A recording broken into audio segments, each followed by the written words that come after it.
guys? What's going on? How y'all doing on this Good Friday? This is the Club of the Man 1993, and I am here live to give you my live review of AEW Dynamite for this week, from the April 8th, 2020 edition of Dynamite that took place once again at Daly's Place in Jacksonville, Florida, in front of, a small crowd that involved, the wrestlers themselves, which again, I do like that they do that because it definitely, gives us a little bit of energy and actually feels these shows a little bit more legit. And it feels like these shows are actually producing quality stories and just passing time to say, hey, we did this show. We feel like we're actually getting a show.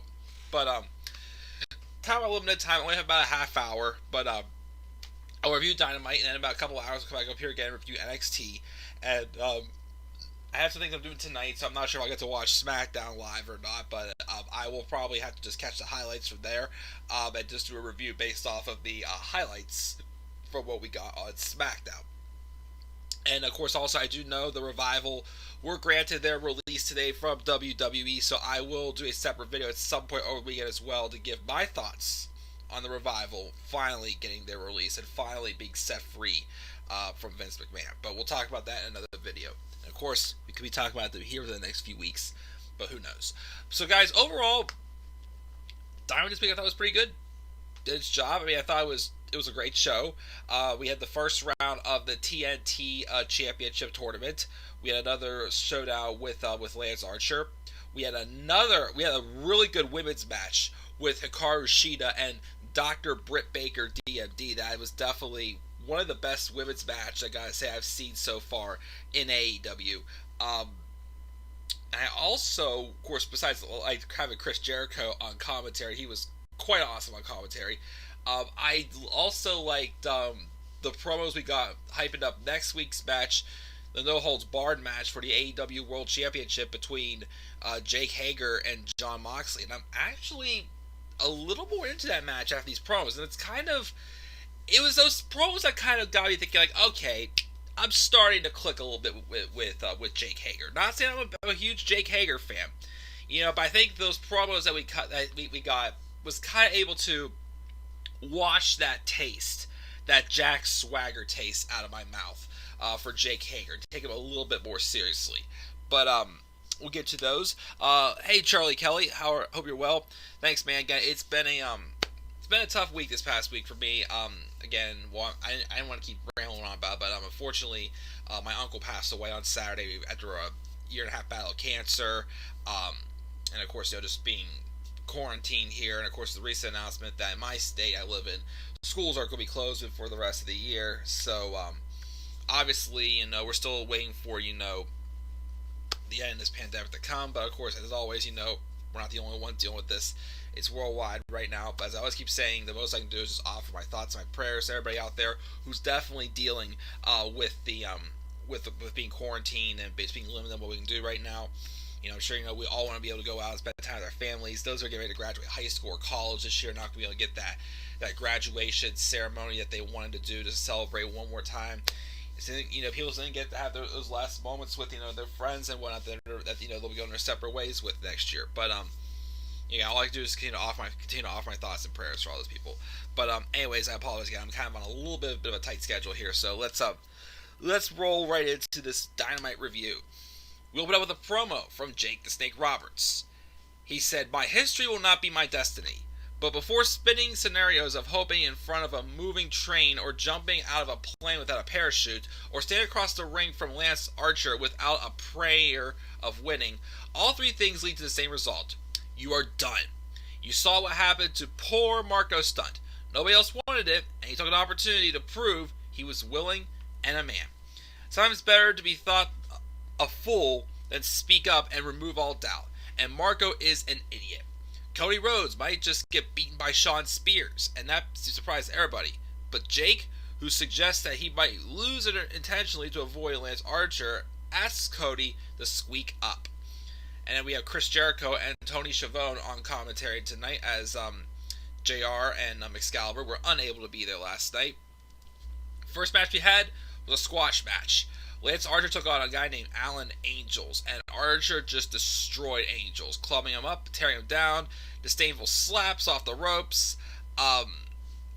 Angels tried to ducks a boot and fires off leg kicks, but then Archer would catch an enziguri off the rope with a gozle suplex, press the attack and hoisting him up and hitting him with the blackout. So Lance Archer is dominating. He'll have his first match next week in the TNT Championship tournament where he takes on Colt Cabana. Next match, Hikaru Shida versus Dr. Britt Baker, DMD. This was an excellent match, I gotta say. We had this hyped up, of course, recently, our week. Hikaru Shida has moved into the number one spot in the rankings. And with Dr. Britt Baker pretty well established now as a heel. Obviously, thinking she's the role model and she's the one that everyone, looks up to because she's the one who should be running this women's division. Even the trash who talked to the camera saying so. Of course, her shoe, with her and her shoe as well last week. Well, obviously, they hyped this up after, Ashita and Baker had their exchange, when Baker was in the stands last week watching Sheeta's match she had. But this is a great match, and of course, the spot everybody wants to talk about is the part wherever it looks like I'm trying to remember if it was just a forearm or a Russian Leslie or Hikaru Shida did something that caused Dr. Britt Baker's nose to bust open, and she was bleeding for like a good, I wouldn't say half of the match, but at least 40% of the match, I'd say. She was busted open bleeding, but Britt Baker kept fighting. I mean, yes, it wasn't like Becky Lynch basically level of an injury, I would say, but it was still she had her nose busted open and she was bleeding for most of the rest of the match. But she came off looking like a badass, and this was a great hard hitting match, and Hikaru Shida won with a sliding knee. Because at first towards the end, Britt Baker raked the eyes and kicked Shida to the shin and knocked her away from the corner. She goes up top though, but Shida climbs to meet her to a fireman's carry, but hits a backbreaker into the top turnbuckle, and then she has a sliding knee to get the victory. So definitely a great way. Again, I think it's very set in stone that whenever Nyla Rose is able to come around, I know there's probably some wrestlers right now who are having hard times trying to to get to. I mean, it's going to point out where there's some wrestlers who are either have to go back home because they'd rather be stuck at home with their families, or there's some wrestlers that might already be stuck in Jacksonville. They can't do anything really, so they're stuck at home. So at some point, I think Hikaru Shida is going to be the next person to keep saying to challenge Nyla Rose for the women's world title. And I know, guys, at some point, I promise, I will hopefully find a better graphic that has the championship for Nyla Rose. Because the ones I'm seeing, even this one with Boxley, I still got lucky and found. I'm not sure how I found it, but it was basically one of Boxley's old WWE PNG. Someone must have added the AEW world title onto him. But most of the ones I see for a wrestler involved in the world title has just not even any of it, they're all neck level up and whatnot. It's not good for me to put on these graphics, which is a pain. So AEW's really got to get their act together when it comes to PNG images on Google for me to make better graphics. But just be big silly. But so Hikaru Shida wins. Then we get a backstage segment with Kenny Omega and Michael Nakazawa. Kenny talks about being nostalgic for their team and how they need a name. Nakazawa suggests best friends, but Omega points out that AEW already have one of those. Michael says as an EVP, he can make that happen, to which Kenny says he'll think about it. Then comes in Orange Cassidy, opens up a door, and the best friends come through. They jaw at them, accuse them of wanting to take their name and livelihood, and they put the tag name on the line. They leave, and Omega says he's getting too old for this. But I guess, we're not able to have that. Hangman wasn't able to be there, so I don't know why they did this random tag match. Okay. And then also we have a ranking report as well. Dark Order apparently is number 1 for the tag team division. Hikaru Shida number 1 for the women, and Jake Hager is number 1 for the men. We do get a video package also for Jake Hager's title match against Jon Boxley next week as well. It was the first of 2 that we got. Which again, I did like. I mean, first off, they had Hager's wife interviewed in these also, which I found interesting for sure. And of course, his idea is since Hager's been successful in MMA since leaving WWE, of course they didn't say that. Obviously, he was supposed to do the Belmont tournament, whatever it is. He would be the Belmont champion. I can't remember what is the exact name of it. But he has a goal to be both that and AEW World Champion. You really think they're going to pass up on the opportunity to do that? I mean, like, they may. I still don't think Boxley's dropping the title to Hager. But these promos kind of gave me a good, reason to think, hey, maybe. I mean, both these guys are undefeated in AEW. Boxley is 8-0. This year I think he's 8-0-1, or just 8-0. I can't remember exactly. But Hager is 5-0 this year. So they're both undefeated.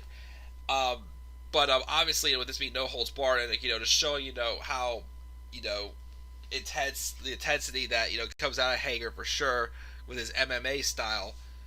Again, it got me to believe a little more that Hager actually doesn't have a chance to win this no holds barred match. Which of course I forget also that Hager's a big fella. I mean, Boxley, of course, he's bigger than he looks. He's like 6'4", 230 pounds, I think. Hager's like 6'7", 250, 260. Pretty big dude. I keep forgetting that Hager's that tall. But we'll have to wait and see. Of course, again, I actually am kind of a little more excited for this match. But again, I like the build.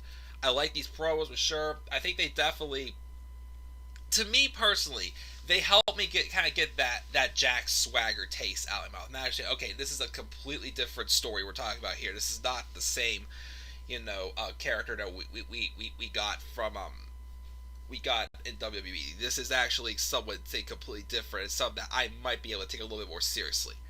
So we'll see, of course. But I like these promos that we got.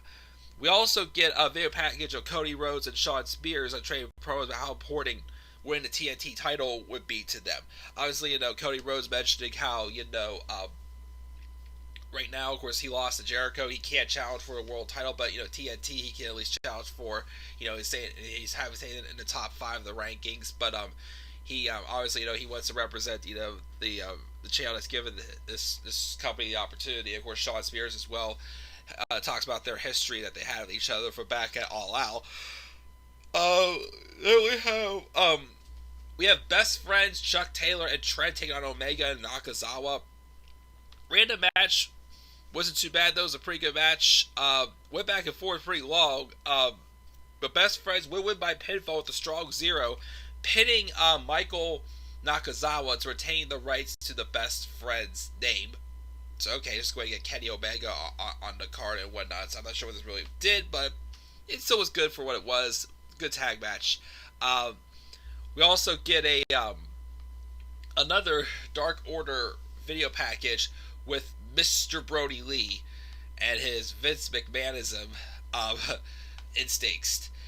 He surveys some goons outside a building, asks if they understand that perception is reality, and if so, why are 2 of them in tracksuits and the other guy is in a shirt and tie? He then berates them, and the tracksuit guy tells them they're getting off the highway before power and success. So we're supposed to be seeing Brody Lee in action a little bit later on. We also get a Dr. Britt Baker promo with a bloody nose. She talks about how dirty Sheeta is and what a role model she is, working through all this. And also she says, it's a good thing she didn't get my teeth, but it doesn't matter because I'm a dentist, basically. Britt Baker's on fire for sure. Her looks, again, Adam Cole, you're a lucky son of a gun. But she's definitely killing it in this role. I mean, yes, she was pretty over when she first came in, but obviously, I think Britt Baker is definitely thriving as a heel. I definitely think this is the role that really hits her niche for sure. And, definitely loving it. We also get another Jake Hager video package as well, which I thought was pretty good. We also, we have this segment. We go to the Hardy compound. the wonderful Hardy compound. And Matt Hardy has a replay to the whole of the ass, Chris Jericho, and how Sammy Guevara can't even speak Spanish. He can't wait to eat Santana and Ortiz because he loves Puerto Rican food. Jake Hager's been brainwashed in a Jakenstein who just needs the bolts in his neck. He will not and cannot let the circle that is inner take over all elite wrestling and try and recruit Vanguard 1 with a t-shirt. He asked Vanguard 1 to bring him the t-shirt, but instead Vanguard 1 brings him Matt's new t-shirt. And then Vanguard 1 says that the Inner Circle shirt is a dumpster fire. And lo and behold, look at, in fact, the Inner Circle shirt that Chris Jericho gave Vanguard 1 last week is being burned in a fire, which I thought was quite epic. And that shirt has been deleted! He then invites the whole of the ass to the Hardy compound to face him in the Elite Deletion match. So I'm definitely very intrigued. Again, I definitely am actually getting to experience actual broken, Damascus Matt Hardy. I'm sure he has to change names sometimes, but he's still broken. But Damascus Matt Hardy, for sure. Again, this is literally, him, actually getting to be, exactly what he was in TNA with this gimmick. In WWE, he was very limited. Of course, the only thing that Vince actually found entertaining from this was the laugh. Because even Matt said in the Talk Is Jericho interview he had recently, he even said that Vince has never got it. Even after the Ultimate Deletion match, he just said, I don't understand this. I don't get this at all.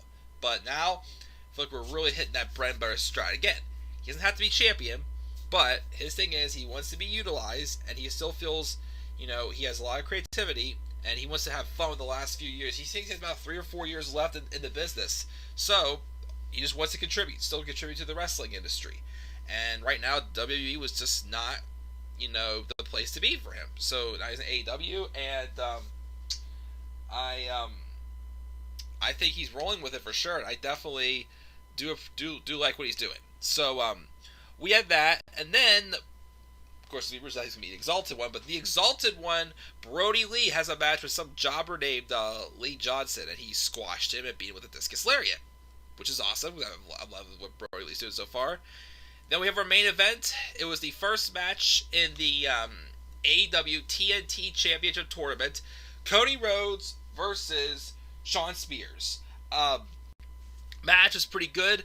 Yeah, I kept saying, I feel like, Shawn Spears, yes, I do dig his character for sure, but I still feel like he's kind of,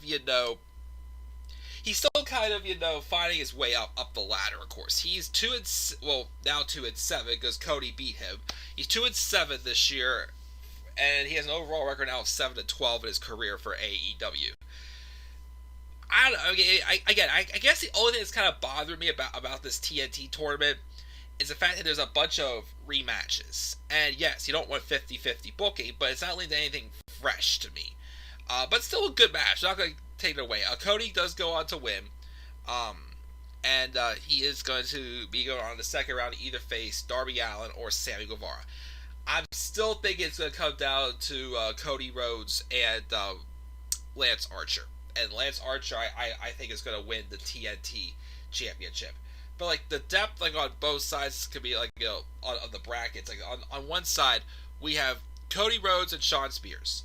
And Darby Allin and Sammy Guevara. On the other side, we have Dustin Rhodes, Kip Sabian, and then Lance Archer and Colt Cabana.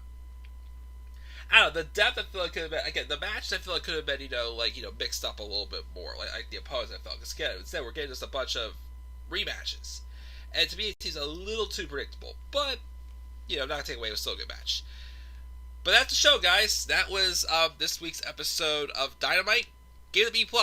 Really thought the main event was good. Really liked the stuff, of course, with Dr. Britt Baker and Hikaru Shida. I'm still enjoying, Brody Lee. I love the promo with Matt Hardy. Invited the whole of the ass to the Hardy compound next week. The stuff with the best friends and Michael Nakazawa and Kenny Omega was a little random, but it was good for what it was. Good way to give to give the best friends, a victory. I don't know if they're going to try to challenge for the World Tag Titles or something soon, but we'll see. And I also, again, really like the promos with Jon Boxley and Jake Hager hyping up their no holds barred match for the AEW World Title next week. So we'll see how that goes. So guys, that's going to do it. What are your thoughts again on Dynamite this week? Leave us in the comment section below. Slap a like on the video. Subscribe or comment to my channel. Follow me on Twitter at DemandAirBody3. And I'll be back up here in a couple hours to do my NXT live review. And then sometime late tonight, I'll probably be watching the highlights of SmackDown and doing my live review of SmackDown sometime later on tonight. So I'm probably not going to be able to catch it live at 8 o'clock. But we'll have to wait and see. So guys, once again, this is CallMe993. Check it out. I will see you all later. Have a great rest of your Good Friday. Peace out, everybody.